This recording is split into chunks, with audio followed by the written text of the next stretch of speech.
അസ്സലാമു അലൈക്കും വറഹ്മത്തുള്ളാഹി വബറകാതുഹു. വഅലൈക്കും അസ്സലാം വറഹ്മത്തുള്ളാഹി വബറകാതുഹു. ഉസ്താദ്, ഒരു ചോദ്യം. ഇപ്പോൾ സാധാരണ നമ്മളെല്ലാവരും ചിരിക്കാറുണ്ടല്ലോ. ഇപ്പോൾ നിർത്താതെ ഒരുപാട് നേരം ഇങ്ങനെ ചിരിച്ചുകൊണ്ടിരിക്കുന്ന സമയത്ത് ഈ ചിരി നിർത്താൻ വേണ്ടി ഈ പഴമൊഴിയായിട്ട് പഴമക്കാർ പറയുന്നതാണ്, ഇങ്ങനെ നഖത്തിൻ്റെ മേലെ നോക്കിയാൽ ചിരി പെട്ടെന്ന് നിർത്താൻ പറ്റും എന്ന്. അപ്പം ഇത് വെറും പഴമൊഴിയാണോ, അല്ലെങ്കിൽ ഇതിലെന്തെങ്കിലും യാഥാർത്ഥ്യമുണ്ടോ? ഇതിനെക്കുറിച്ച് എന്തെങ്കിലും ഇമാമിങ്ങൾ കിതാബുകളിൽ എന്തെങ്കിലും രേഖപ്പെടുത്തിയിട്ടുണ്ടോ ഉസ്താദെ? ഒന്നറിയാൻ വേണ്ടിയായിരുന്നു. ഇൻഷാ അല്ലാഹ് മറുപടി പ്രതീക്ഷിക്കുന്നു. അസ്സലാമു അലൈക്കും വറഹ്മത്തുള്ളാഹി വബറകാതുഹു. ചിരി അടക്കാൻ പറ്റാത്ത രൂപത്തിൽ കൂടുതൽ ചിരി വരിക.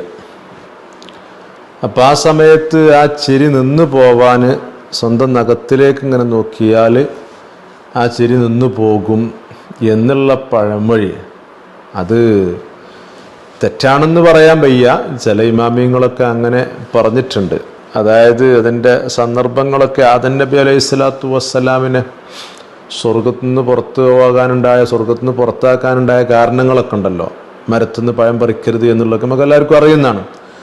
അപ്പം അങ്ങനെ ആ പഴം പറിച്ചതിൻ്റെ പേരിൽ ആദം നബിയുടെയും ഹവ്വാബിയുടെയും ഒക്കെ ഔറത്തുകൾ വെളിവായ കഥകളൊക്കെ ഖുർആനിൽ തന്നെ സൂറത്തുൽ അറാഫിൻ്റെ 20-21 വചനങ്ങളിലൊക്കെ നോക്കിയാൽ കാണും. അപ്പോൾ അവിടെയാണ് ഈ ഒരു സംഭവമൊക്കെ പറയുന്നത്. അവിടെ അങ്ങനെ കുറച്ച് സംഭവങ്ങളൊക്കെ നടന്നിട്ടുണ്ട്. അപ്പോൾ അത് വെച്ചുകൊണ്ട് ചില ഇമാമിയങ്ങൾ അങ്ങനെ പറഞ്ഞിട്ടുണ്ട്. അപ്പോൾ ഖുർആനിൽ തന്നെ സൂറത്ത് എൻ്റെ അറാഫ് വിശദീകരിച്ചുകൊണ്ട് തഫ്സീർ ജലാലൈനി, ആ ജലാലൈനി ഒന്ന് വിശദീകരിച്ചു മഹാന ഇമാം സ്വാവി റളിയല്ലാഹു അൻഹു തഫ്സീർ സ്വാവിയിലൂടെ, ആശയത്തു സ്വാവിയിലൂടെ. ഈ ആശയത്തു സ്വാവിയിൽ അങ്ങനെ പറയുന്നത് കണ്ടു, ചിരി അടങ്ങാൻ നഖത്തിലേക്ക് നോക്കിയാൽ മതി എന്നുള്ളതൊക്കെ. ഇതിൻ്റെ 2-ാം വാള്യം ആശയത്തു സ്വാബിയുടെ 2-ാം വാള്യത്തിൻ്റെ 662-ാമത്തെ പേജിലുണ്ടോ, ഇന്നന്നളിൽ അൽഫാരി ഫി ഹാലിൽ ലഹ്കി ഉണ്ടോ. ചിരി ഇങ്ങനെ കൂടുതലായിട്ട് വരുന്ന സമയത്ത് ആ സമയത്ത് നഖത്തിലേക്ക് നോക്കിയാൽ യഖ്തഉഹു, ആ ചിരി അടങ്ങിപ്പോകും, നിന്ന് പോകും എന്ന് പറയുന്നുണ്ട്. അപ്പോൾ ആദം നബി അലൈഹി സ്വലാത്തു വസ്സലാം ബന്ധിച്ചൊരു സംഭവമല്ലേ, അത് പിൽക്കാലത്ത് വരുന്ന ജനങ്ങളിലേക്കും അത് ബാധിക്കും എന്നുള്ളതൊക്കെ ചില ഈ പറയുന്ന ഫുഖഹാ തന്നെ അങ്ങനെയൊക്കെ പറഞ്ഞിട്ടുണ്ട്. ഇപ്പോൾ മഹാനായ സൈനുദ്ദീൻ മഖ്ദൂം റളിയല്ലാഹുവിൻ്റെ ഫതുഹുൽ മുഈൻ, ആ ഫതുഹുൽ മുഈൻ എന്ന് വിശദീകരിച്ചു മഹാനായ ഇമാം ബാസുബിരീൻ റഹിമഹുല്ല ഇആനത്തുൽ മുസ്തഈൻ എന്ന് പറയുന്ന ഹഷിയ. ഇങ്ങനെ ഹഷിയ ഈ പറയുന്ന ഫതുഹുൽ മുഈനിലുണ്ട്.